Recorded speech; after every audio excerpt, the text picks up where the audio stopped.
Your B2B Marketing Pint is the podcast for B2B technology marketers who want to sharpen their competitive edge. Joined by other marketing veterans, your hosts Brian O'Grady and Brendan Ziolo share expertise on what works today and why. Grab a cold pint of hot takes on branding, content marketing, demand generation, and more, served with a side of sarcasm. Good afternoon, everyone, and welcome to our latest episode of the B2B Marketing Pint. Brian, let's kick this off the right way. What fine beverage are you enjoying today? I love that question. And the answer today is a steam whistle Pilsner made near me in Toronto, Ontario, Canada, and I highly recommend them. How about you folks? Well, I used to be a very big fan of this local, or well, not local to me, but local to some of you brewery called Collective Arts. When I drank alcohol, I was super happy to hear they have a non-alcohol version. So big fan. So I'm drinking the Collective Arts non-alcohol IPA today. You know, that one's pretty, I gotta say. The cans are all different and stuff. So it's very cool. I like it. But more importantly, we're joined today by Heather, who likes my pretty beer can. Yeah, I do. And Heather, what's in your glass? Okay, well, I'm having a sober carpenter, right? Also a non-alcoholic version, because I have the volleyball carpool to be driving right after this. Excellent. So I've got my nice frosted glass to go. Excellent. Cheers. Cheers, guys. Cheers. So far, we've learned that Heather is a very responsible carpooler on the call. But the plan, I hope, is to learn a bit more about Heather and obviously cover another important topic to all of you as you scale your B2B marketing teams, as Heather's done a lot of this in the past. So as a very quick introduction, Heather is a longtime colleague of mine, friend, former boss, believe it or not. She put up with me for a period of time. We worked together at Alcatel-Lucent and Nokia for a number of years. She was also generous enough to be one of Zinc Marketing's first clients. So we've worked in that capacity as well. And what I like and learned a lot from Heather is she's got a lot of experience in marketing. She's worked in a number of different roles in marketing. She's led a number of different teams, some better than others, I'm sure. She's built some teams. And I learned a lot in terms of leadership and team building from Heather, because I know this is an area she's super passionate about. And she really empowers her teams and helps them go to the next level. So hoping we can all learn some good lessons from her today. Hopefully she will be generous enough to share some mistakes and what she learned from them. I've had lots of those. We won't push too hard on that. So welcome, we Heather. Do multiple episodes on those. Welcome, Heather, and thanks so much for joining us today. Well, thanks for having me. This is great. I get to have a pint in the afternoon, talk with a couple marketers. It's going to be fun. Yeah, I'm quite intrigued now. I was intrigued in the pre-show meeting. I was intrigued when I read the notes, and now I'm more intrigued. I'm intrigued cubed. And the reason for that is because there's a chance I've made at least my fair share of hiring mistakes along the way. I'm very happy to report the team we work with now at Search Warrant is rock solid. For those who are listening and thinking of calling their lawyers, I'm not talking about the team at Search Warrant today.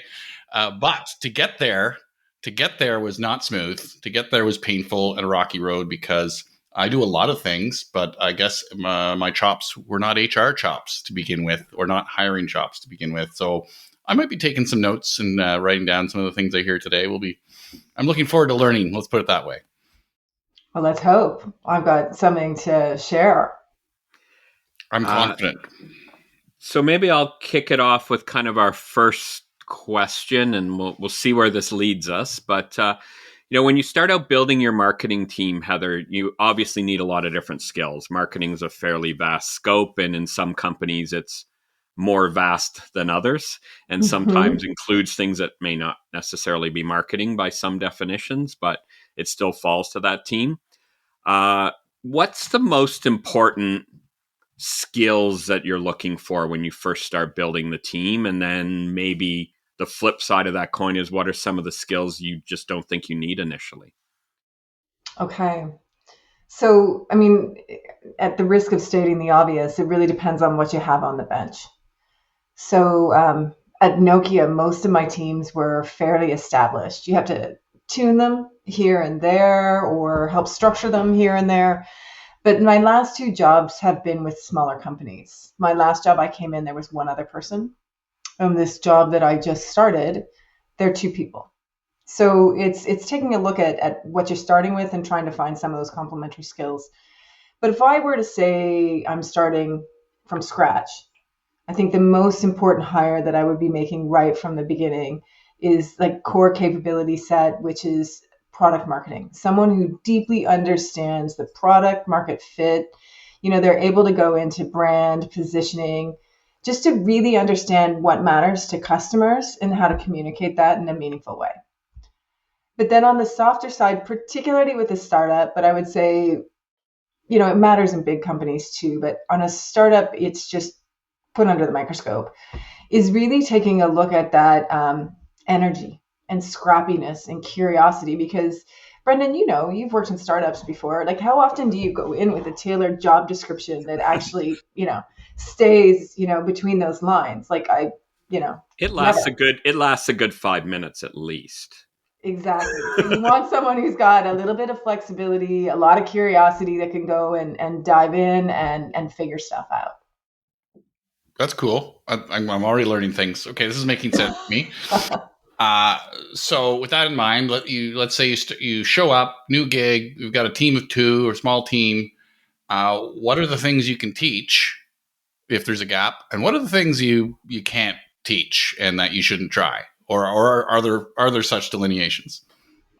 I like to think you can teach a lot of stuff, especially as a parent. You like to think that you can teach a lot of stuff, but this is where softer side really matters, right? And it's, do people have an appetite to go and learn? I like to look for energy, when I hire, you got to be feeling that from someone. I've got the energy to go out, do stuff, figure stuff out, but just like asking questions. I was recently on a call. We were talking about different staffing decisions. Really smart guy is someone we were talking about, and capable of so many things. But the question mark around him was kind of, how much did he go and learn, and how much did he grow over a period of time? And I think that that's an amazing mark of someone. When you talk to someone and you're like, oh my goodness, over the last 2-3 years, I've watched them really grow. Someone like that. And that's a hard thing to teach. Hunger, curiosity, ability to grow. That is hard to teach. Your parenting references resonated with me because I don't have many parenting riffs either. I guess that's not high in my skill set.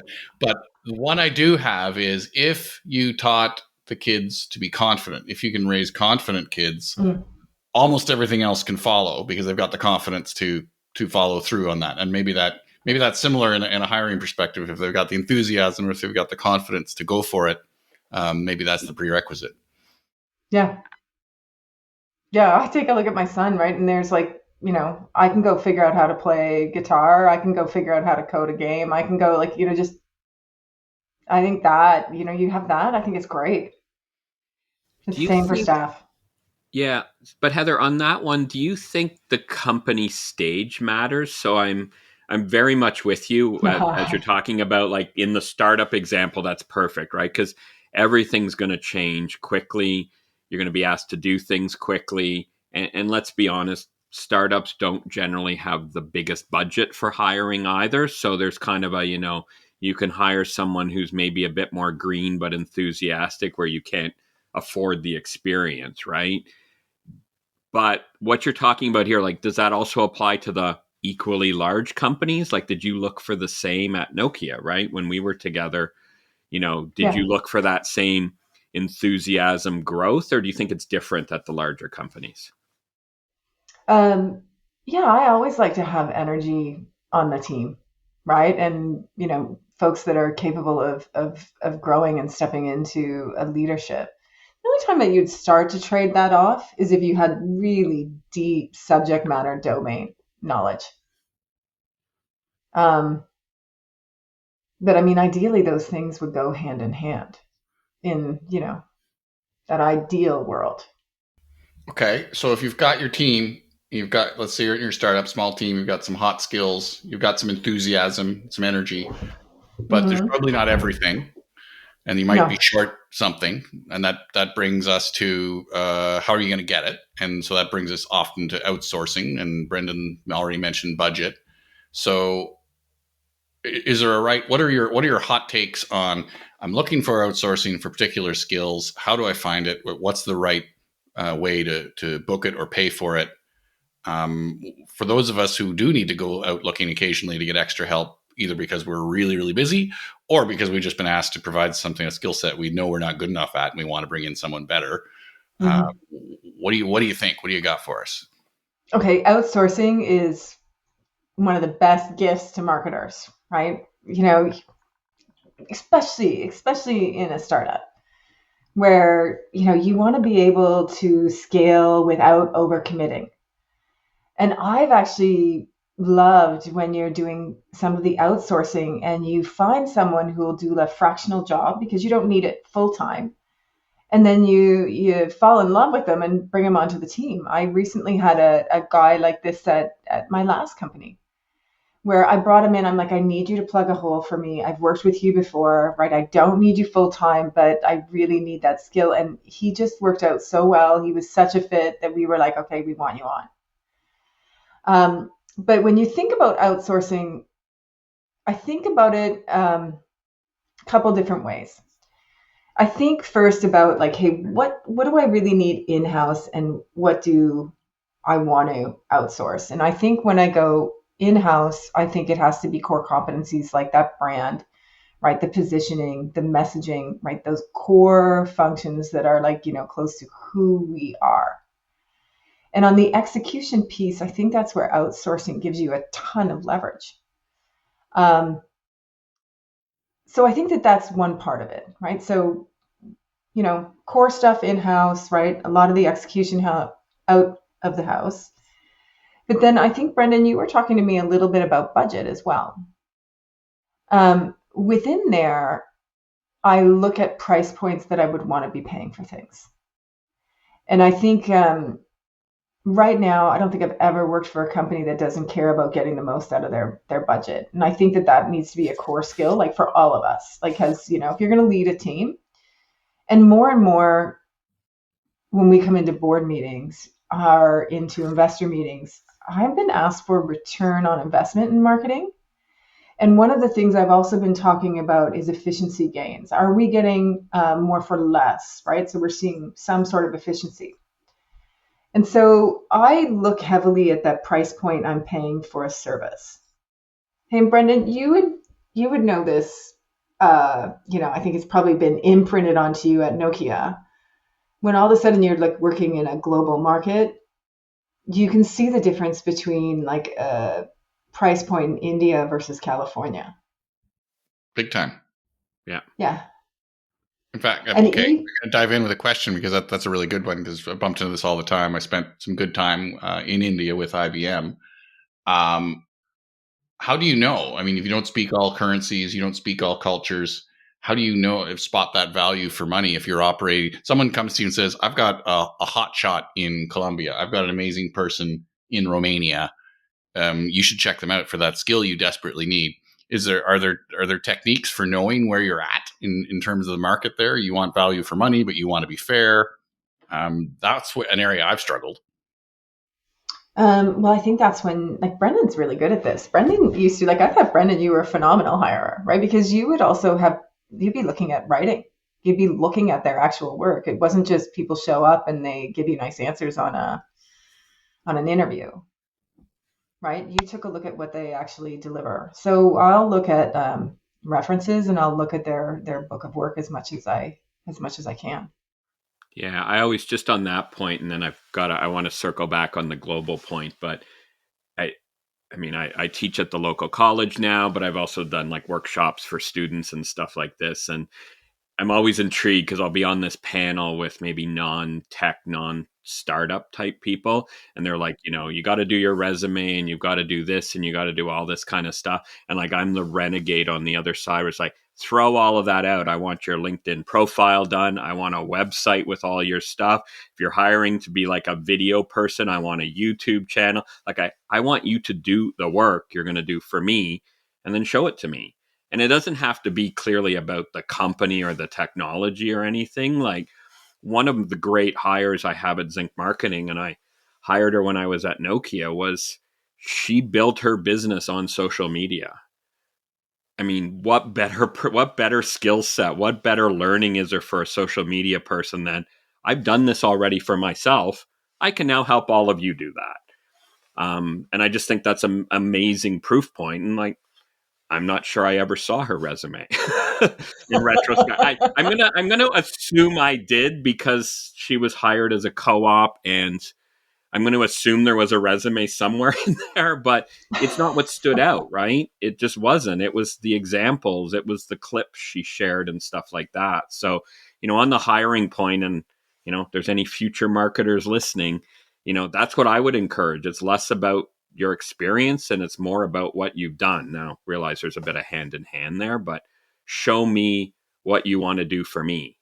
And that can make all the difference. And I think it can be applied to the outsourcing, right? If I'm hiring, Brian, you'll like this one. If I'm hiring an SEO agency, do they rank first for their company? I mean, I've had some apply or send me proposals when I was on the client side, and I couldn't find them. I'm like, yeah, maybe not the best fit right now. Of course, now everyone's Googling Zinc Marketing and not finding them, so I've just doomed myself, I guess. But yeah, I mean, that type of stuff, so kind of prove what it is. But back to the question on global, I think there's pros and cons to that, Heather, and I hear you on price point.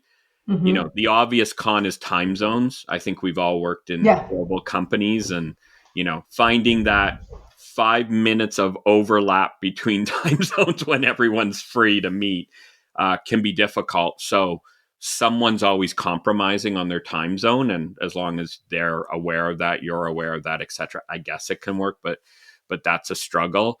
But I also think there's the quality, the certain skills in certain areas, certain expertise in certain areas, etc. So, I mean, I guess I'm saying the con is the time zones, but then when you're doing this, price point can't be the only one. There, I think there's other attributes, and maybe we're circling back to some of this. How do you judge that quality? Which was maybe, Brian, your point there. Or at least the value for money, because Heather made the good point that you've been entrusted by this company with this budget. You were a steward of this budget. It's your job to get the most for it that you can, and nobody can be an expert in everywhere at all times. So how do you know you're getting that value for money there? And I guess you guys have already gone a long way to answering that, which is if you've actually seen the work product and at least you're getting good work product. That's the beginning. You can maybe dial in the dollars over time. And then really understand where you want to put the dollars, right? Because, for example, if you're looking at design, sometimes you need fast churn, right? Hey, clean up the slides. I've got a pretty solid brand profile. Here's how you use it, right? Like kind of factory, right? If you would, right? Mm-hmm. Let's get that stuff done. But then sometimes I need a design house that is really helping me with core graphics or to refresh brand or help with videos. So I think that's you can look across the marketing spectrum, and there's probably that factory premium, and understanding which is which goes through so many different areas. And then I think, though, if you take that notion a step further, especially for new entrants, if you're factory, right, and your value is, hey, look, I could get some stuff done. Now you're also competing with AI. It's not just you're competing with India and Budapest, right? If your writing isn't adding something on top of AI or the design on top of AI, then you got to go take a look. at what you're doing and ask yourself the question of how do I make myself more valuable? Yeah, and it's interesting you went there because I was starting to think the same thing around, the skill set, the hiring, the outsourcing question, and now the AI. Heather, can you kind of comment on how AI has evolved your thinking and your approach in building and scaling a team? Like, so kind of, we talked about outsourcing, we talked about skill sets. Has AI changed the skill sets? Has AI changed what skills you might hire or outsource, etc.? Let's kind of bring that all together for us, because obviously it's been a big change, I guess, everywhere, is safe to say. But in this particular area, how do you see AI impacting it? So I had a holy shit moment with AI a few years ago. Do we have and to it censor happened. that, Brian? Now, I'm not sure we've come across this yet. I think we're okay. We're okay? All right. Do you want me to? I'll give it to you a less, like, why don't I give you the safe version so you can cut it out? No, I want All a big, right? nice, we need a new bleeping sound. Oh, yeah. Here's the Oh, sound effect. okay. Yeah, bleep me. Okay, I like that. My mama might not, but All right. Sorry. That was a distraction. But, new podcast, we're learning as we go, Heather. all right. So my holy shit moment. And this one happened for me like I was with a startup and we were going through a cash crunch. At that point, I didn't have a lot of support on content development. And, we always used to joke at Nokia about zero-based budgeting, right? And this one really was zero-based budgeting. So it was myself doing a lot of content for launches, trade shows, websites. And this is right around the same time that GPT came out. So I started playing with it. And you're starting to realize, oh my goodness, what a massive boost on productivity this could be. And it just got me going, right? So I'm in a bunch of these CMO groups where, people are talking about all their different use cases. I've got some friends who are really deep into it and we're exchanging notes. I'm reading, listening, trying to immerse myself in this as much as possible. And I've kind of come to this conclusion because, the other night I went out and people were talking about a whole bunch of people who've never tried it, used it, and it just kind of blew my mind. I'm thinking this way, like if I'm not up on the technology and understanding how to use it, I'm irrelevant in 5 years. And so is my team. Like this is now part of our core productivity skills. And so at my last company, there's a couple of folks who are also like thinking the same sort of way. And we just pushed ourselves. How do we embed AI or at least experiment with AI in all different aspects of marketing? And that's been fun. It's also been a little bit scary. But that question of value keeps on coming up. And so I look at it like content. If we circle back to the beginning, right? What's the most important hire? Someone who deeply understands brand, deeply understands product market fit, deeply understands customers, right? So you're able to use AI to help you generate some content, get some ideas out on the table, but you have the subject matter expertise to tune that and get that going in the way that it needs to go. I also think one of the most important skills that marketers need to have right now is just the ability to ask really great questions, right? So you're learning, evolving, right? And you're prompting your AI engines in the most important ways. And then the other part is to really about prioritizing. Someone who's got their head on and understanding, okay, what's important for the business and what do I need to work on? So to me, it's impacting all different areas of marketing. I've got to hire someone who's got that mindset, who's going into it, maybe someone who's going to teach me a whole bunch of cool new things, but also has ability to do something that's on top of what AI can provide me. Yeah, I think there's a lot of people probably tuning in hard on how best to put AI to work. Some days I feel like an expert. Some days I feel like a moron. And that can be one day after another using the same AI tool. I will share one anecdote, though, that I learned along the way with my team. Around the same time you bumped into it when it first became popular, my team got together and we said, all right, we need to be all over this. So what's the best AI for design? Okay, design person, you're going to play with that. What's the best AI for SEO? Okay, SEO person, you're going to go play with that, and so on and so forth. And for a number of months, we met all the time, and uniformly, people were kind of, well, it was kind of, sort of, it was okay, but nobody was getting excited. I'm missing something. I'm missing something here. So then we shuffled the roles. The design person took on the SEO AI, and the SEO person took on the writing AI, and we shuffled the responsibilities. And almost immediately, the change was apparent, because instead of asking AI to do something at the level of an A player, what you're already really good at, because that's your profession, you asked it to do something you're not strong at. And all of a sudden, you were getting B plus results, A minus results in something you're normally weak at. And it changed everything quickly for us there. So it's like, oh, okay, we've been going at this the wrong way. So we shuffled it. And, you can still learn something from it in your core strength. But I think you'll get more gains faster if you're asking it to help you with things that are not your core strength. That's cool. Yeah, that's very cool. Yeah, it was neat.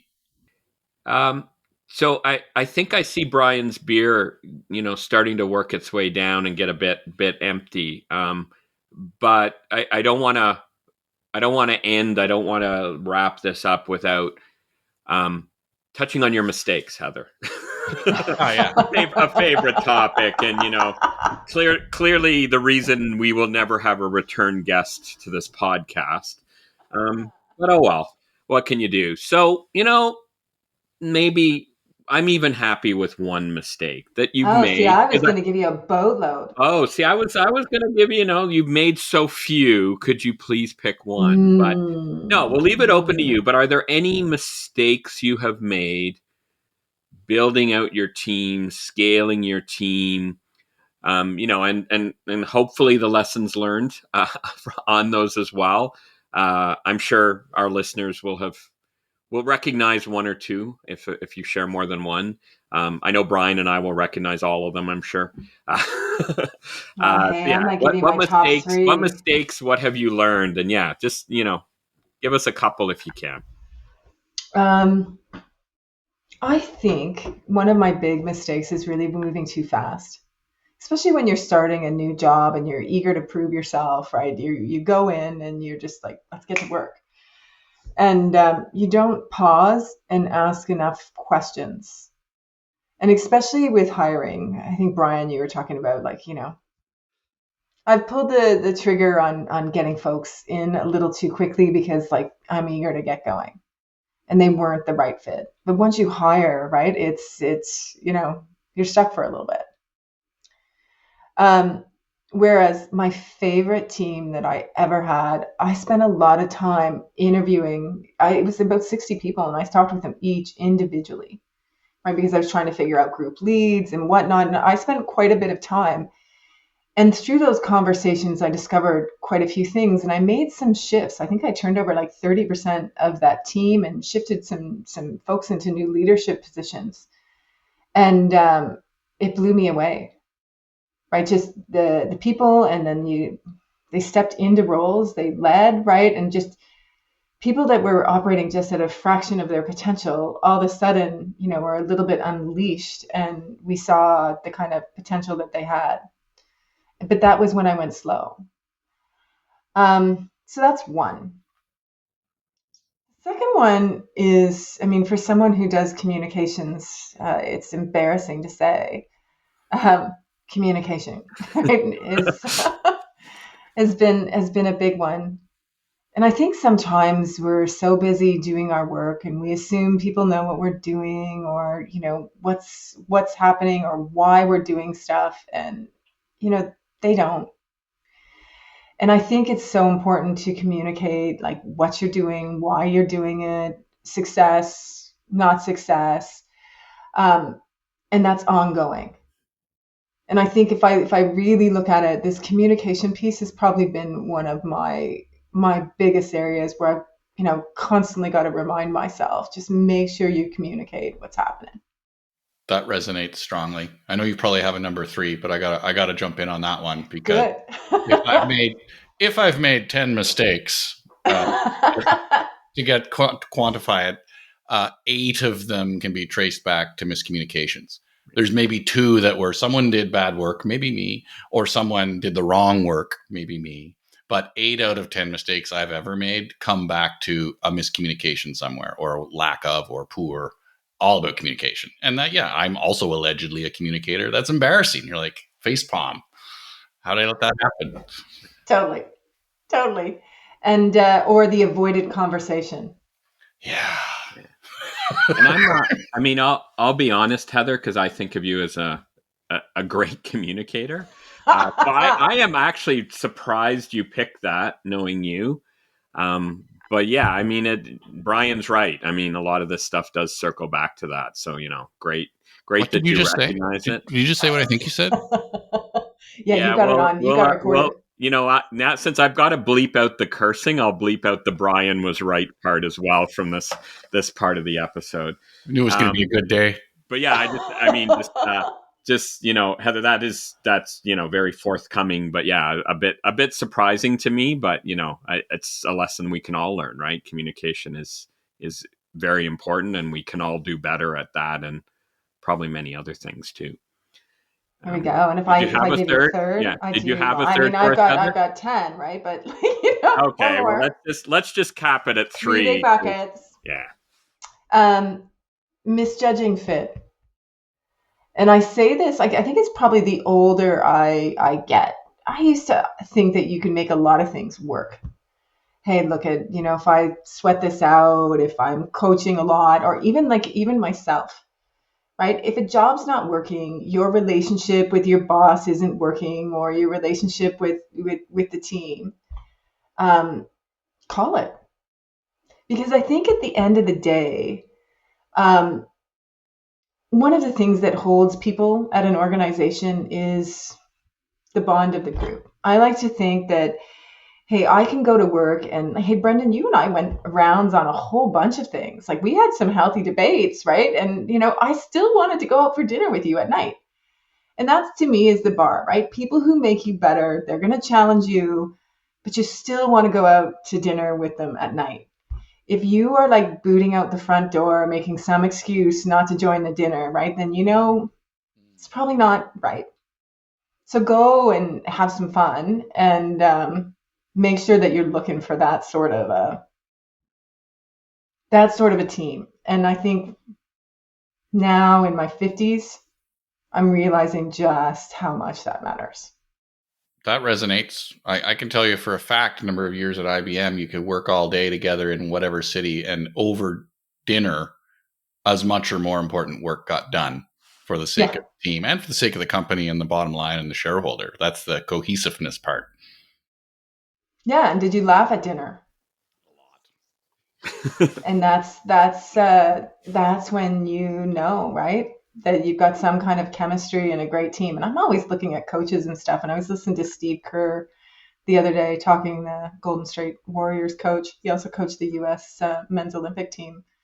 Talk about how important it is, those team dinners, those bus rides, right? Or those one-on-one dinners and all of that afterwards. And I think that you can't undervalue that. Yeah, you probably so if it's not there.